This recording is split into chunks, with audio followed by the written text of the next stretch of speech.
In this video, we'll show you how to cancel automatic payments on a BBVA card step by step, quickly and easily. The first thing we need to do is open the BBVA app and sign into our account.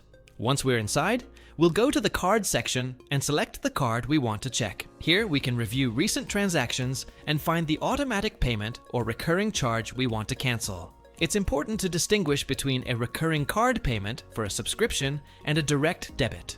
Depending on the type of charge, the cancellation process may be different. If it's a subscription, we'll usually need to cancel it directly with the company or service making the charge. Once the subscription has been cancelled, we can check our BBVA account to make sure no new charges appear. And that's it. As you can see, cancelling automatic payments with BBVA is fairly simple, although the exact process will depend on whether it's a card subscription or a direct debit. If you found this video helpful, don't forget to subscribe to the channel and leave a like for more step-by-step tutorials.